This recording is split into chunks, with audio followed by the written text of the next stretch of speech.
oleh Bapak Lurah Tegal Gede. Kepada Bapak Lurah Tegal Gede kami haturkan.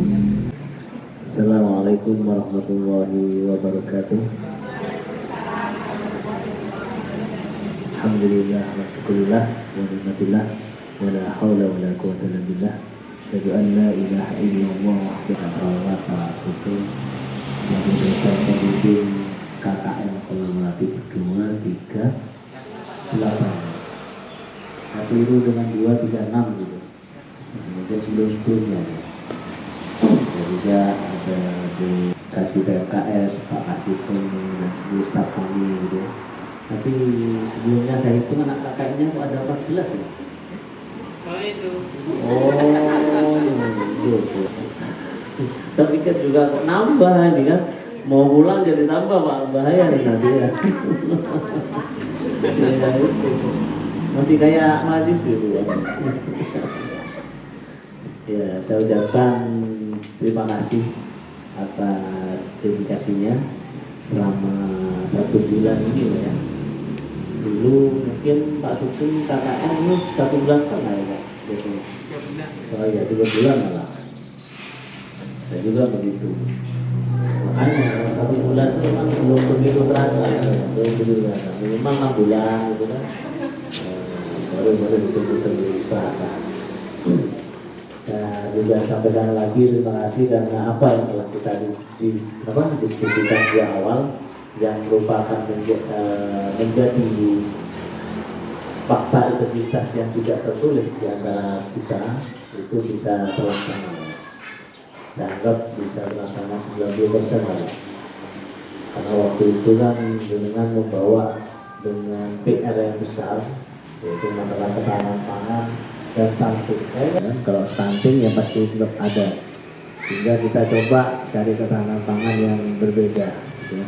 Tidak menyentuh pada lahan-lahan pertanian, tapi juga bisa memberikan solusi ya, dari sisi yang lainnya. Dan saya lihat juga adik-adik ini sangat gerak cepat lah. Walaupun namanya juga masih baru memulai, ini untuk ukuran panjenengan itu juga luar biasa sebenarnya. Dan jadikan ini sebagai motivasi awal dan bekal awal ketika kalian memang betul-betul terjun di masyarakat. Bagaimana tadi disampaikan oleh Pak Ketua kita itu ya, kita menghadapi dunia liar ya. Bukan Mas, ini hutan belantara. Ya, namun yang terarah dan terukur. Kenapa ya sampai yang terarah dan terukur? Karena alhamdulillah berkat Bu Sherly ini data-data yang jenengan butuhkan itu sebenarnya bisa dimonitor dulu dari aplikasi yang kita miliki, Pak. Kita punya data warga, gitu. Sejak 2022 kita terus update data itu. Juga kalau tadi ada persoalan cari ATS, anak tidak sekolah dan sebagainya, bisa dimasukkan dulu, dimonitor dulu apakah yang bersangkutan itu masih ada tanda atau yang lainnya. Walaupun kembali lagi tidak semua data itu memang betul-betul terekod dengan baik. Ini ikhtiar kami yang akan terus kita perbaiki. Itu juga ikhtiar panjenengan yang terus untuk memberikan kontribusi, kan begitu ya. Dan alhamdulillah ini sudah bisa berkolaborasi terus Pak. Kami dan Bang Hari juga ngasih PR untuk menambah database kami terkait dengan rumah kos dan juga UMKM. Alhamdulillah sudah bertambah. Rumah kosnya bertambah berapa Bu? 2 atau 3? Ya 2. UMKM-nya bertambah berapa? Ya lumayan ya, lebih banyak. Ya alhamdulillah. Karena itu memang tidak mudah, gitu ya. Walaupun saya kasih target 1 minggu minimal 2 atau 1 ya untuk rumah kos. Karena dapat 2, dapat 1 aja sudah sebenarnya sudah bersyukur. Karena apa? Mendata rumah kos itu butuh seni ya, butuh seni. Tempatnya ada Pak, kelihatan dari luar tidak, tapi belum tentu mereka berkenan Pak, dengan berbagai alasan. Kami sendiri kenapa tidak bisa melakukan upaya sedikit memaksa? Karena memang kita itu dibirokrasi kan terikat dengan peraturan dan perundang-undangan. Selama itu tidak ada, bukan berarti boleh. Ya boleh dilaksanakan, tapi tidak ada paksaan. Nah, kalau ada aturan yang mewajibkan, nah dengan dasar itu baru kita bisa lakukan. Dan data ini, insya Allah, bisa jenengan cek di kelurahan-kelurahan di Jember, bahkan mungkin khususnya di Kabupaten Jember ya, itu baru di Tegal Gede yang ada terkait dengan mahkot. Ini seringkali kami kampanyekan, Pak, baik kepada orang-orang dinas, pemangku kebijakan. Untuk kemarin itu kan ada PCLP ya, tenaga untuk mempublikasi yang dikirim dari Kominfo ke Kelurahan Tegal Gede. Saya diskusikan hal ini sama sekali. Ya, ini ada potensi luar biasa sebenarnya. Bahkan kalau ini ditangkap oleh OPD sebagai OPD. Sebenarnya perda pemondokan itu pernah ada, Pak. Karena saya kan pernah di Satpol PP. Karena itu sebulan, cuma saya nggak tahu stakeholdernya itu kan di dinas sosial. Itu bisa menjadi PAD yang ya lumayan lah, bisa membantu Pemkab dan sebagainya. Tapi nggak apa-apa lah ya. Semoga ini bisa menjadi sumber inspirasi bagi kalian semua. Khusus seperti makot yang kita diskusikan di awal itu, Pak. Alhamdulillah adik-adik ini sudah menyiapkan planning sedemikian bagus lah. Dalam 1 bulan itu mulai dari telur sampai lalaknya ada semua. Padahal satu siklus itu biasanya membutuhkan berapa bulan, Mas Naga? Itu di kemarin di Ambon itu 1 bulan full. 1 bulan full ya? Berarti penuh ya? Betul sudah ya? Makanya saya lihat tuh lalaknya tuh banyak ini, Pak.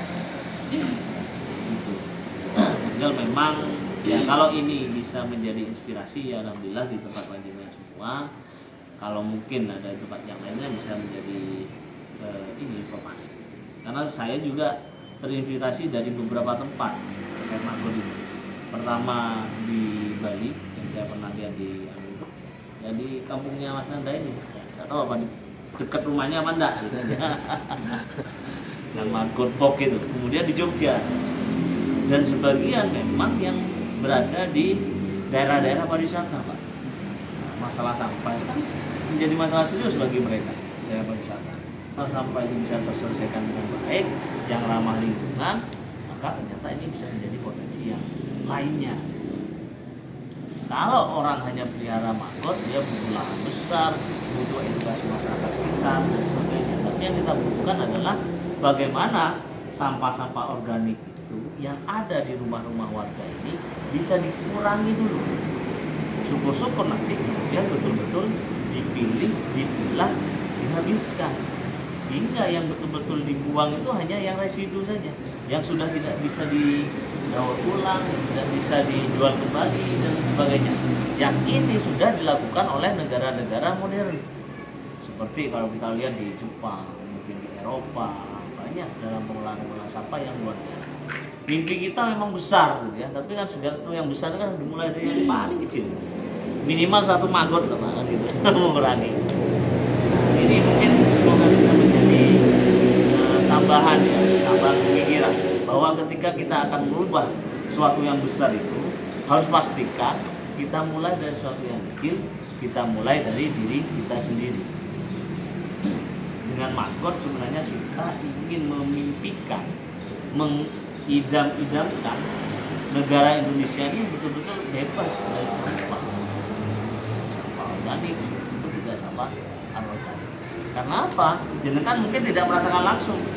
Saya itu sudah merasakan langsung. Karena rumah saya di TPA Bakusari itu, Pak. Tempat pembuangannya warga sak Jember itu di desa saya, Pak. Sekarang itu tumpukan sampahnya itu ada 16 meter. Dan itu menimbulkan masalah baru. Ketika kemarau bau, ketika musim hujan juga mencemari, Pak. Sekitar. Dan kalau itu sampai longsor ya, malam ya bisa betul-betul mengganggu ya lahan pertanian, masyarakat yang juga bergantung ekonominya di situ dan lain sebagainya. Ini pun juga sebagai edukasi bagi pihak-pihak yang lain. Selalu ini terus kita dengungkan, kita diskusikan, kita sampaikan. Alhamdulillah adik kakak ini juga sudah memanfaatkan ruang podcast Pak, sudah mengedukasi. Cuma kok video-videonya pendek-pendek ya? Apakah kemudian karena itu ya Pak? Apa? Makin kesini kan generasi-generasi itu kan tidak mau yang panjang-panjang ya. Iya, Agak tidak terlalu tahan mendengarkan ataupun membaca, melihat sesuatu yang durasi lama ya. Intinya singkat. Padahal banyak hal yang bisa dieksplor gitu maksudnya. Dan harapan saya itu yang ngomong masalah ini bukan hanya saya. Kalau saya aja yang ngomong, seolah-olah kan hanya ego itu kan dari kami gitu. Harapan kami dari 13 mahasiswa ini juga bisa menyampaikan ini. Kemana yang bisa saya lakukan?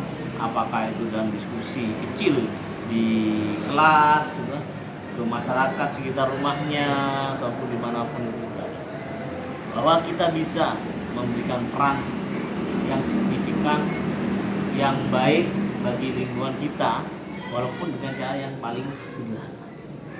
Kalau butuh telur maggot, ya tidak perlu nangkap sendiri. Ya, tinggal kebayaki sana itu kan yang perlu banyak ya. Pelihara kandang maggot juga tidak perlu butuh tempat yang ekstra dan sebagainya. Karena di sini juga bisa dengan tempat yang sangat kecil. Cuma tadi itu waktu presentasinya memang ada yang kurang kompleks, yaitu terkait dengan lelenya. Padahal sudah saya sarankan Pak, coba lelenya itu yang sudah besar dalam usia 30 hari itu ya. Nah 30 hari kan sudah besar itu tak lihat itu. Gede banget. Itu dibuatkan ini apa? Lele siap goreng. 1 atau 2 ya, didului. Ya bumbu kuning apa itu ya. Tapi kemudian di press, kalau ada press ya penting dibungkus saja gitu dan taruh di freezer. Ini ditunjukkan bagian dari produk. Ini yang perlu mungkin jadi bahan kajian bahwa setiap kebijakan yang besar dari kalian mungkin nantinya suatu saat menjadi pejabat atau mungkin mengambil kebijakan dan sebagainya itu perlu memperhatikan hal-hal yang juga langsung faktual di lapangan. Jangan kemudian hanya sekedar bikin program laksanakan selesai. Usahakan programnya juga betul-betul ya bermanfaat, bisa digunakan. Yang terpenting adalah berkesinambungan. Sustainable itu yang dibutuhkan. Daya tahan lamanya itu yang dibutuhkan. Gitu Pak. Jadi kayak ngantuk. Ya, itu ya mungkin yang bisa saya sampaikan. Sekali lagi saya ucapkan terima kasih atas dedikasinya, atas pengabdiannya di sini. Sekali lagi jangan lupakan Kelurahan Tegal Gede. Besok Minggu masih ada jalan sehat kita. Kemarin sudah berkomunikasi dengan panitia, monggo bisa hadir. Pak Sugeng juga kalau berkenan monggo bisa hadir. Kita mulai jam 6 pagi di sini. Lusa ya.